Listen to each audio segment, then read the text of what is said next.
Assalamualaikum warahmatullahi wabarakatuh. Perkenalkan, nama saya Maulina Junidar, NIM 20030211087 dari kelas B Islam dan Kebudayaan, Prodi Bahasa dan Sastra Inggris. Pada kesempatan kali ini saya akan membahas mengenai agama dan kebudayaan yang meliputi pengertian, substansi, contoh hubungan akulturasi dan asimilasi. Yang pertama, saya akan menjelaskan mengenai akulturasi. Apa sih akulturasi itu? Akulturasi adalah suatu proses perubahan sosial dan budaya yang terjadi karena adanya kontak antara dua atau lebih kelompok budaya, nilai kepercayaan, dan praktek-praktek tertentu sehingga unsur-unsur yang berbeda tersebut lambat laun diterima dan diolah ke dalam budaya sendiri. Selanjutnya, proses akulturasi. Proses akulturasi ini terdapat dua macam. Yang pertama, akulturasi damai atau penetration pacific. Terjadi jika unsur-unsur kebudayaan asing dibawa secara damai tanpa paksaan. Misal, masuknya ilmu pengetahuan dan teknologi ke Indonesia. Yang kedua, akulturasi ekstrim atau penetration violence. Terjadi dengan kekerasan. Akibatnya, unsur-unsur kebudayaan asing sebagai pihak yang menang dipaksakan untuk diterima oleh masyarakat yang dikalahkan. Misal, pemaksaan budaya Belanda di Indonesia pada zaman penjajahan. Akulturasi bisa terjadi melalui kontak budaya yang bentuknya bermacam-macam. Yang pertama, kontak sosial pada seluruh lapisan masyarakat, sebagian masyarakat, atau bahkan antar individu dalam dua masyarakat. Yang kedua, kontak budaya dalam situasi bersahabat atau situasi bermusuhan.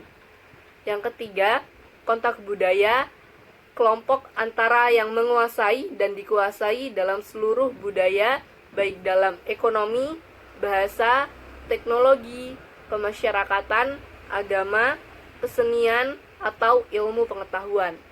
Yang keempat, kontak budaya antara masyarakat yang jumlah warganya banyak atau sedikit. Selanjutnya, syarat akulturasi. Yang pertama, adanya interaksi dua kebudayaan. Yang kedua, salah satu kebudayaan dapat diterima. Yang ketiga, unsur kebudayaan lama tidak hilang. Selanjutnya, faktor akulturasi. Yang pertama, faktor pendorong. Adanya kontak dengan budaya lain.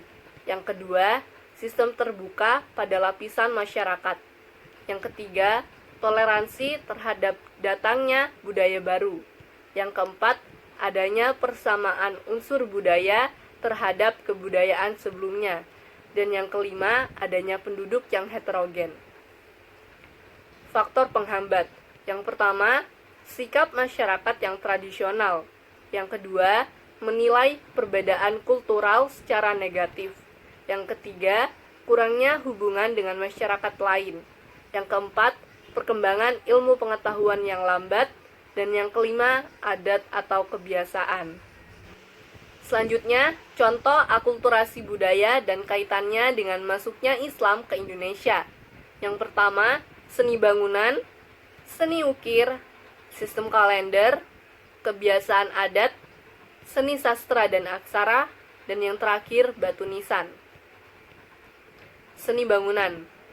Seni arsitektur Islam menunjukkan akulturasi antara budaya Indonesia pra-Islam dengan budaya Islam dari India dan Persia. Dan pada periode tersebut, budaya Cina juga terlibat karena adanya aktivitas perdagangan dengan pedagang Cina Muslim. Seni ukir. Salah satu masjid yang dihiasi dengan ukiran-ukiran adalah Masjid Mantingan dekat Jepara, berupa figura-figura yang tidak diketahui dari mana asalnya. Dan kini dipasangkan pada tembok-tembok masjid. Sistem kalender. Sistem kalender juga mengalami perubahan dengan masuknya Islam. Pada masa Hindu-Buddha digunakan sistem kalender dengan tahun Saka. Pada masa Islam digunakan sistem kalender atau penanggalan baru dengan sistem Hijriyah. Kebiasaan adat. Tradisi ziarah adalah kebiasaan masyarakat Islam untuk mengunjungi tempat-tempat keramat berupa makam raja atau orang-orang penting pada hari-hari tertentu yang dimakamkan di halaman masjid. Ritual tersebut serupa dengan ritual yang dilakukan pada bangunan candi yang dianggap keramat. Demikian pula dengan makam-makam raja atau sultan oleh masyarakat dianggap sebagai keramat yang memiliki kekuatan magis. Seni sastra dan aksara. Seni sastra yang berkembang pada awal periode Islam adalah seni sastra yang berasal dari perpaduan sastra, pengaruh Hindu-Buddha, dan sastra Islam. Wujud akulturasi dalam seni sastra tersebut terlihat dari tulisan atau aksara yang dipergunakan, yaitu menggunakan huruf Arab Melayu atau Arab Gundul, dan isi ceritanya juga ada yang mengambil hasil sastra yang berkembang pada zaman Hindu. Bentuk karya sastra tersebut salah satunya adalah suluk. Suluk merupakan kitab yang berisi ajaran tasawuf. Contoh suluk antara lain suluk Sukarsa yang berisi tentang Ki Sukarsa yang mencari ilmu sejati untuk mendapatkan kesempurnaan hidup. Dan suluk Wujil berisi tentang kumpulan nasihat Sunan Bonang kepada Wujil, seorang bertubuh kerdil bekas abdi dalam Punggawa Majapahit. Yang terakhir, batu nisan. Kebudayaan Islam dalam bidang seni mula-mula masuk ke Indonesia dalam bentuk nisan. Di Pasai masih dijumpai batu nisan makam Sultan Malik As-Saleh yang wafat pada tahun 1292. Aksara yang dipahat pada batu nisan tersebut merupakan aksara sulus yang cirinya berbentuk segitiga pada bagian ujung. Gaya aksara jenis ini berkembang di Persia sebagai suatu karya seni kaligrafi. Batu nisan Sultan Malik As-Saleh terdiri dari pualam putih yang diukir dengan tulisan Arab yang sangat indah berisikan ayat Al-Quran dan keterangan orang yang dimakamkan serta hari dan tahun wafatnya. Selanjutnya kita akan membahas mengenai asimilasi. Asimilasi adalah istilah yang berasal dari bahasa Inggris assimilation.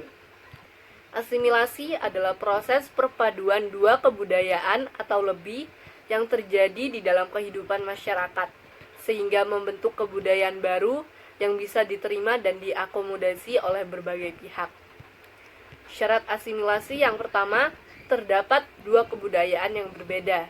Yang kedua, terjadi interaksi sosial antara individu dan kelompok sosial secara terus-menerus dan intensif. Yang ketiga, saling menyesuaikan dan saling merubah, hingga pada akhirnya salah satu budaya hilang.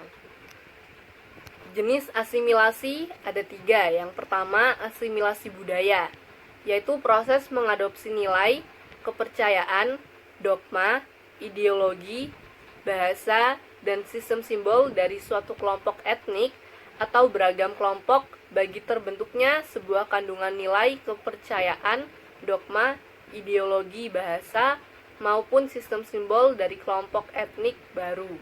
Yang kedua, asimilasi struktural, yaitu proses penetrasi kebudayaan dari suatu kelompok etnik ke dalam kebudayaan etnik lain melalui kelompok primer seperti keluarga atau teman dekat. Yang ketiga, asimilasi perkawinan, terjadi karena perkawinan antar etnik atau antar ras untuk melahirkan etnik baru atau ras baru. Proses terjadinya asimilasi. Proses terjadinya asimilasi ditandai dengan upaya mengurangi perbedaan yang ada di masyarakat maupun individu. Contohnya, jika individu dengan latar belakang berbeda saling berkumpul dalam satu kelompok, maka kebudayaannya akan melebur atau menyatu. Selanjutnya ada faktor pendorong asimilasi. Yang pertama, adanya perkawinan campuran antara masyarakat setempat dengan masyarakat pendatang atau asing. Yang kedua, menghargai adanya budaya asing yang masuk. Yang ketiga, adanya persamaan dalam unsur-unsur kebudayaan universal. Selanjutnya, faktor penghambat asimilasi. Yang pertama, minimnya wawasan dan pengetahuan tentang beragam kemajuan yang ada. Yang kedua, adanya prasangka negatif dalam masyarakat terhadap kelompok baru yang datang. Yang ketiga, perasaan dominan atau lebih unggul dari individu yang berasal dari suatu kelompok masyarakat terhadap kelompok masyarakat lainnya. Contoh asimilasi.